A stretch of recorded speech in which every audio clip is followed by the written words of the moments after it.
آسان درس قرآن نحمده ونصلي ونسلم على رسوله الكريم اما بعد فاعوذ بالله من الشيطان الرجيم بسم الله الرحمن الرحيم فأما الإنسان إذا ما ابتلاه ربه فأكرمه ونعمه فيقول ربي أكرمن۔ تو بہرحال آدمی کو جب اس کا رب آزمائے کہ اس کو عزت اور نعمت دے تو اس وقت وہ کہتا ہے کہ میرے رب نے مجھے عزت دی۔ وَأَمَّا إِذَا مَا ابْتَلَاهُ فَقَدَرَ عَلَيْهِ رِزْقَهُ، اور بہرحال جب اللہ بندے کو آزمائے اور اس کا رزق تنگ کر دے فَيَقُولُ رَبِّي أَهَانَنِ، تو کہتا ہے کہ میرے رب نے مجھے ذلیل کر دیا۔ ان دو آیات میں انسان کی آزمائش کو بیان کیا گیا ہے کہ اللہ رب العالمین بندوں کو مال و دولت، نعمت و عزت دے کر بھی آزماتا ہے اور واپس لے کر بھی آزماتا ہے۔ اس میں مومن، مخلص، مطیع، فرمانبردار تو ہر حال میں اللہ کی رضا پر راضی رہتا ہے کہ وہ نعمت پر شکر کرتا ہے، مصیبت پر صبر کرتا ہے، لیکن غافل اور جاہل اس کا طرز عمل اس کے برخلاف ہوتا ہے۔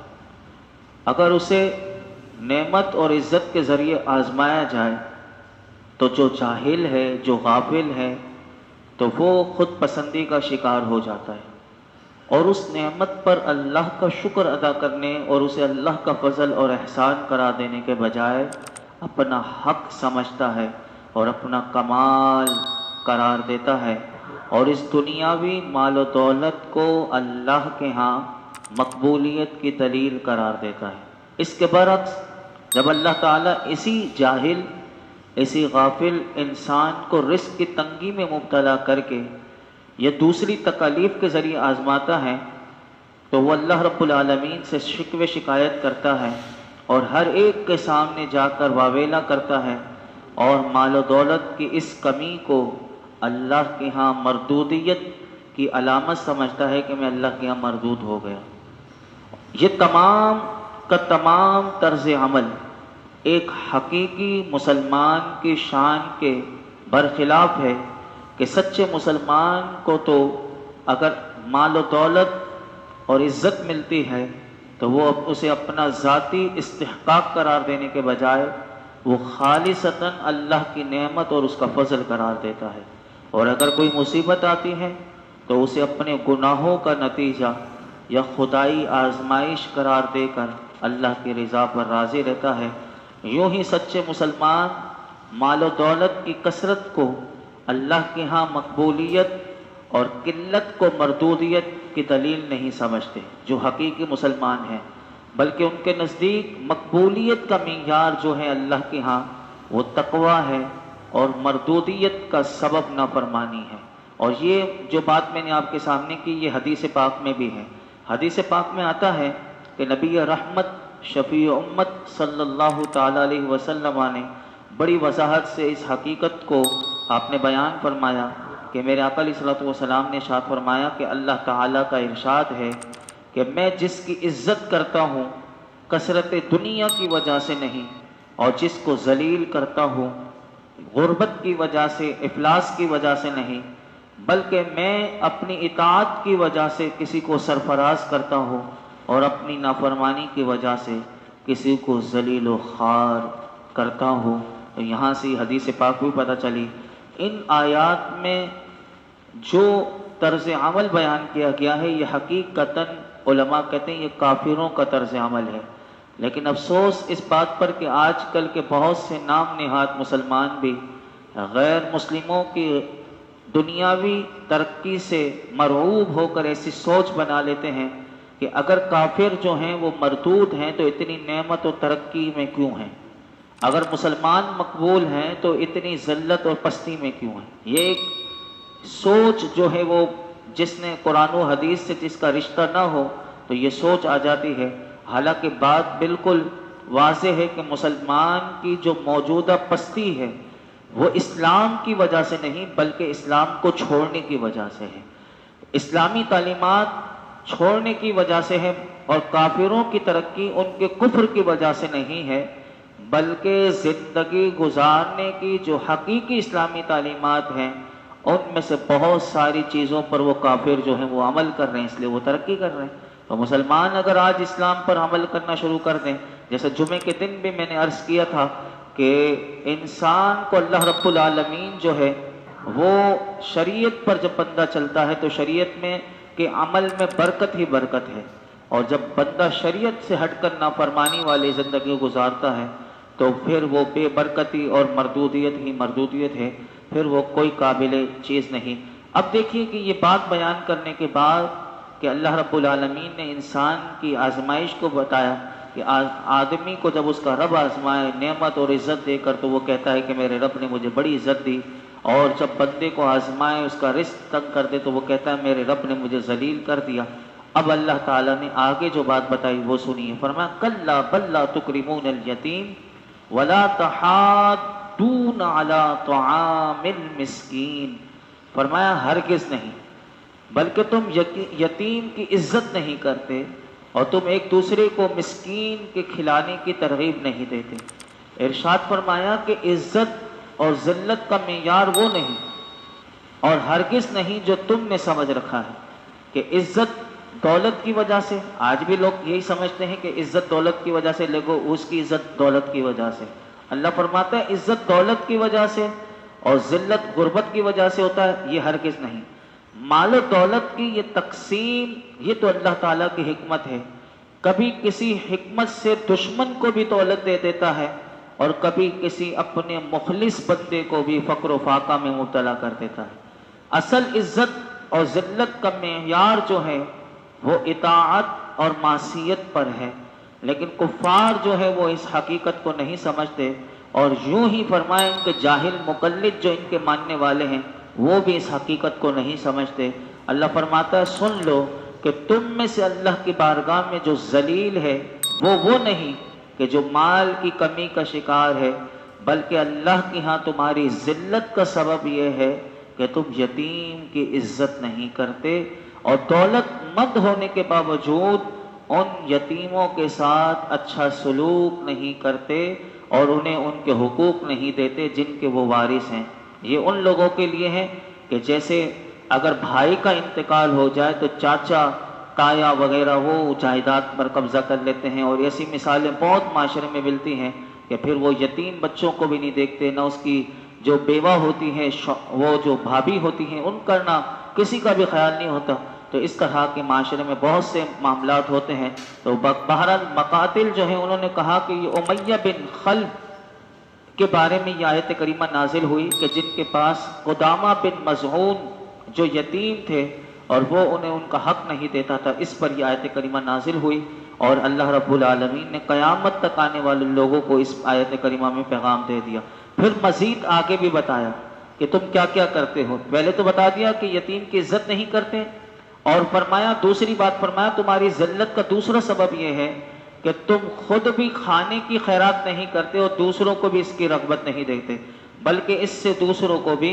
روکتے ہو۔ اور اسی طرح اگر ہم دیکھیں تو ہمارے بستی میں، محلے میں، پڑوس میں کئی لوگ ایسے ہوتے ہیں کہ جو سفید پوش ہونے کی وجہ سے، یعنی وہ کسی کے سامنے سوال نہیں کرتے لیکن وہ فاقہ کشی کر رہے ہوتے ہیں، لیکن جو مالدار لوگ ہوتے ہیں وہ اپنی رنگلیوں میں مصروف ہوتے ہیں، کبھی انہیں ان مسکینوں کا، ان غریبوں کی تکلیف کا ایک احساس تک نہیں ہوتا، اور نہ وہ خود کبھی ان کے ساتھ دست تعاون دراز کرتے ہیں اور نہ دیگر خوشحال لوگوں کو اس بات کی ترغیب دیتے ہیں کہ آپ ان کی مدد کر دیجئے کہ ان کا بھلا ہو۔ تو اللہ رب العالمین نے یہاں پر یہی بات بتائی کہ انسان کا دل ہمدردی کے جذبات سے جب خالی ہو جائے تو پھر سنگ دلی کی یہی کیفیت ہوتی ہے جو قرآن نے بیان کی۔ پھر مزید آگے ارشاد فرمایا وَتَأْكُلُونَ التُّرَاثَ أَكْلًا لَمًّا وَتُحِبُّونَ الْمَالَ حُبًّا جَمًّا، فرمایا کہ میراث کا سارا مال جمع کر کے کھا جاتے ہو، اور فرمایا مال سے بہت زیادہ محبت رکھتے ہو۔ اللہ اکبر، اللہ رب العالمین نے ارشاد فرمایا کہ کافروں کی تیسری خرابی یہ ہے، اور ذلت کا بیان پر بتایا کہ تم میراث کا مال کھا جاتے ہو، حلال و حرام میں تمیز نہیں کرتے، عورتوں بچوں کو وراثت کا حصہ نہیں دیتے بلکہ ان کے حصے خود کھا جاتے ہو۔ یہ دور جاہلیت میں بھی یہی دستور تھا، آج بھی یہی ہمیں کئی لوگ ایسے ملتے ہیں کہ جو اس طرح کے بارے میں بتا رہے ہیں کہ وہ سارا مال ہڑپ کر جاتے ہیں۔ تو یاد رکھیے کہ علماء اسی آیت کے تحت لکھتے ہیں کہ ظلم کی بہت سی صورتیں ہیں جس میں یہ بھی داخل ہے کہ جیسے فی زمانہ، جیسے میں نے عرض کیا کہ چچا تایا قسم کے لوگ جو ہوتے ہیں اپنے یتیم بچوں بھتیجوں کے مال پر قبضہ کر لیتے ہیں، یا روٹین میں جو اپنی بہن بیٹیوں پوتیوں کو جو وراثت میں جو ان کا حصہ بنتا ہے وہ نہیں دیتے، وہ بھی اس آیت کریمہ میں داخل ہیں، اور یہ شدید حرام کام ہے کہ جو وہ کرتے ہیں، تو اس سے بچنا چاہیے۔ پھر اللہ رب العالمین نے کافروں کی ذلت اور چوتھی خصلت کو بیان کرتے ہوئے مسلمانوں کو بتایا کہ حقیقی مسلمان ان کاموں سے بچتا ہے، اور فرمایا کہ یہ حقیقت میں بقیہ جملہ امراض کی جڑ اور بنیاد ہے، اور وہ ہے مال و دولت،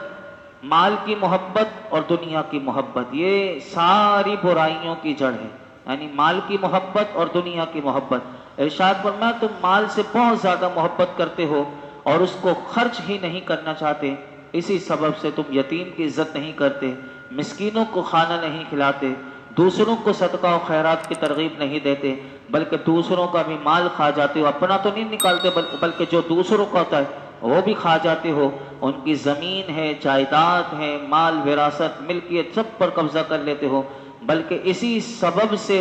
فرمایا کہ مال و دولت کی محبت کی وجہ سے یہاں تک بندہ پہنچ جاتا ہے کہ قتل و غارت گری کرنا پڑے تو وہ کسی کو قتل بھی کر دیتا ہے۔ یہاں تک لوگ یہ کرتے ہیں۔ الغرض کہ فساد کی جڑ جو ہے وہ مال کی محبت ہے، اور مال کی محبت کی وجہ سے ہر طرح کا بگاڑ پیدا ہوتا ہے۔ یاد رکھیے گا کہ مال کی محبت نہایت تباہ کن ہے۔ قرآن و حدیث میں اس کی بکثرت مذمت ہے، تو اللہ تعالیٰ نے بار بار بتایا ہے کہ مال کی محبت تو ہے، لیکن یہ انسان کب مال کما سکتا ہے اور کس طرح وہ اس کے لیے میں آپ کے سامنے عرض کروں گا کہ کب وہ مال کی محبت مطلقاً بری نہیں ہوتی اور کب وہ گہری محبت جو ہے انسان کے دل میں آ جائے تو وہ بری بن جاتی ہے، جس کو قرآن نے یہاں ذکر کیا۔ لیکن یاد رکھیے کہ ایک آیت کریمہ میں آپ کے سامنے عرض کرتا ہوں اور حدیث مبارکہ تو عرض کرتا ہوں کہ مال کی محبت انسان کو اگر آ جائے تو پھر وہ اس مال کی محبت میں جب اندھا ہوتا ہے تو پھر وہ اندھا ہی ہوتا چلا جاتا ہے۔ اللہ ہمیں ایسی مال کی محبت سے اور دنیا کی محبت سے بچائے۔ اللہ فرماتا ہے زُجِّنَ لِلنَّاسِ حُبُّ الشَّهَوَاتِ مِنَ النِّسَاءِ وَالْبَنِينَ وَالْقَنَاطِيرِ الْمُقَنطَرَةِ مِنَ الذَّهَبِ وَالْفِضَّةِ وَالْخَيْلِ الْمُسَوَّمَةِ وَالْأَنْعَامِ وَالْحَرْثِ ذَلِكَ مَتَاعُ الْحَيَاةِ الدُّنْيَا وَاللَّهُ عِندَهُ حُسْنُ الْمَآبِ۔ اللہ فرماتا ہے لوگوں کے لیے ان کی خواہشات کی محبت کو آراستہ کر دیا گیا، یعنی یہ محبتیں رکھی گئی ہیں، یعنی عورتوں، بیٹوں، سونے چاندی کے جمع کیے ہوئے ڈھیروں اور نشان لگائے ہوئے گھوڑوں اور مویشیوں اور کھیتیوں کی ان کے لیے آراستہ کر دیا گیا۔ پھر اللہ نے خود ہی بتا دیا کہ یہ سب دنیاوی زندگی کا ساز و سامان ہے، اور صرف یاد رکھنا کہ اللہ کے پاس جو ٹھکانہ ہے وہ سب سے اچھا ٹھکانہ ہے، اس ٹھکانے کے لیے تم کوشش کرنا۔ یہ دنیا کی یہ جو چیزیں ہیں، سونا چاندی، بیٹوں کی محبت اور یہ مال کے ڈھیر کی محبت، اس میں نہ کھو جانا، اور اسی ٹھکانے میں تم اپنا ٹھکانہ یعنی اس آخرت کے ٹھکانے کی کوشش ہی نہ کرو، تو پھر یہ اللہ تعالیٰ نے دونوں باتیں بتا دی۔ اور ہماری ماں ام المؤمنین سیدہ عائشہ صدیقہ رضی اللہ تعالی عنہا سے روایت ہے کہ رسول اللہ صلی اللہ علیہ وسلم نے ارشاد فرمایا کہ جب انسان کو مال سے محبت ہو جائے تو پھر وہ کس حد تک جاتا ہے، تو سنیے ارشاد فرمایا کہ اگر ابن آدم کے پاس سونے کی 2 وادیاں ہوں تو اس کے باوجود وہ یہ پسند کرے گا کہ اس کے پاس تیسری سونے کی وادی بھی موجود ہو، تو فرمایا کہ اس کا پیٹ تو بھرے گا ہی نہیں، تیسری ہو تو چوتھی، چوتھی ہو تو پانچویں۔ فرمایا ابن آدم کا پیٹ جو ہے وہ مٹی ہی بھر سکتی ہے اور جو توبہ کرے تو فرمایا اللہ اس کی توبہ کو قبول فرماتا ہے۔ اسی طرح دوسری حدیث پاک ہے کہ حضرت ابو ہریرہ رضی اللہ تعالیٰ عنہ روایت کرتے ہیں کہ نبی اکرم صلی اللہ علیہ وسلم نے ارشاد فرمایا کہ دینار اور درہم کے بندے نیز ریشمی چادروں اور اونی کپڑوں کے بندے ہلاک ہوئے، کیونکہ اگر یہ چیزیں انہیں دے دی جائیں تو وہ راضی ہو جائیں، اور اگر نہ دی جائیں تو وہ راضی نہیں ہوتے۔ آج کے ایسے حکمرانوں میں سے دو کا نام ایسا جس کو ساری دنیا جانتی ہے کہ جن کے پاس وہ ٹاپ 10 میں وہ سارا لوٹ کر وہ ٹاپ 10 میں آ گئے، لیکن دیکھیے کہ اب بھی ان کے پیٹ نہیں بھرتے۔ یہ مثالیں اس طرح کی بہت سے لوگ ہیں کہ جن کی مثالیں آج بھی ہمیں یہ جو حدیث پاک ہے کہ ان کو یہ چیزیں اگر مل جائیں تو وہ راضی ہو جائیں، نہ ملیں تو وہ راضی نہیں ہوتے، انہیں اور چاہیے ہوتا ہے۔ یاد رکھیے گا آیت میں جو فرمایا گیا کہ تم مال سے بہت زیادہ محبت کرتے ہو، تو علماء کہتے ہیں اس سے معلوم ہوا کہ مال کی محبت مطلقاً بری نہیں، بلکہ بہت گہری محبت جو ہے وہ بری ہے، اور گہری محبت کی کئی صورتیں ہیں۔ جہاں خرچ کرنا ہو ضروری ہے وہاں بھی خرچ نہ کرے، حلال اور حرام میں تمیز باقی نہ رہے، سوتے جاگتے مال کی فکر میں رہے، مال کی طرف میں آخرت سے بے پرواہ اور اللہ اور کے رسول سے بھی غافل ہو جائے، مال کی طلب میں نہ فرائض کی اسے فکر ہو نہ واجبات کی فکر ہو، ان تمام چیزوں کو چھوڑ دے، نماز جاتی ہے تو جائے، اسے کوئی فکر نہ ہو فرائض کی، جو اس کے پر واجبات ہیں وہ چھوڑ دے، اور مال کی محبت میں تو یہ جو ہے یہ گہری محبت ہے جو ہے وہ دل میں راسخ ہو جاتی ہے، تو پھر انسان کو پھر اللہ اور اللہ کے رسول کی کوئی یاد نہیں، بس ان چیزوں سے وہ غافل ہو جاتا ہے، اور اس کا سارا سوتے جاگتے دو چار کرنے میں اور اسی میں وہ گزر جاتی ہے۔ حالانکہ یاد رکھیے گا کہ جو نصیب میں ہے وہ مل کر رہے گا، نصیب میں جب جو ہے وہ مل کر رہے گا تو پھر بھی انسان اس نصیب کے لیے یعنی اس کے پیچھے اتنا بھاگے کہ وہ نمازوں کا بھی نہ رہے، کسی چیز کا نہ رہے، تو پھر کس کام کا یہ پیسہ، یہ یہیں رہ جائے گا۔ یہی بات اللہ رب العالمین نے ہمیں قرآن حکیم میں بتائی کہ اس سوچ اور اس نظریے کو بدلنا چاہیے کہ انسان ان کاموں میں اگر پڑ گیا تو پھر اس کا دل بھی سکڑ جاتا ہے، یعنی مال کی محبت میں، تو بس میرے پاس جمع رہے، خرچ نہ کروں، یہ خرچ کرنے کا دل سے وہ نکل جاتا ہے، اور پھر وہ دیکھ دیکھ کر خوش ہوتا رہتا ہے۔ ایک وقت آتا ہے کہ وہ دیکھتا ہی رہ جاتا ہے اور دنیا سے چلا جاتا ہے۔ اللہ ہمیں ایسی مال کی محبت سے بچائے، دنیا کی محبت سے بچائے۔ جو اللہ ہمیں عطا کر رہا ہے ہمیں اللہ اس پر شکر کرنے کی توفیق عطا فرمائے، اور اپنے فضل سے ہمیں اللہ مرتے دم تک کسی کا کسی لحاظ سے محتاج نہ کرے۔ الحمدللہ رب العالمین، والصلاة والسلام علی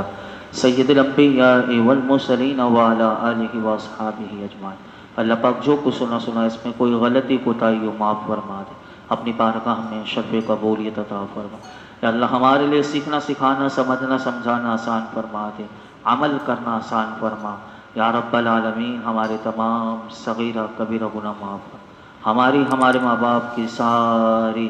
امت مسلمہ کی بے حساب مغفرت فرما۔ یا رب العالمین اپنے اور اپنے پیارے محبوب کی سچی محبت عطا فرما، تیرے پیارے محبوب کی سچی غلامی نصیب فرما، حضور کی سنتوں کا عامل بنا دے، سچا عاشق رسول بنا دے، ہمیں ہر قسم کی بناوٹ، غرور، تکبر، ریاکاری سے، سارے باطنی امراض سے شفا عطا فرما۔ یا رب العالمین ہمارے ظاہر و باطن کو ستھرا اجلا کر دے۔ اللہم اجعل سریرتی خیرا من علانیتی واجعل علانیتی صالحا۔ اللہم انی اسألک من صالح ما تؤتی الناس من المال والاہل والولد غیر الضال ولا المضل۔ رب کریم جتنی دعائیں کی ہیں آئندہ کریں گے، ہماری تمام دعاؤں کو شرف قبولیت عطا فرما۔ وصلی اللہ تعالی علی خیر خلقہ محمد وعلی آلہ وصحبہ اجمعین۔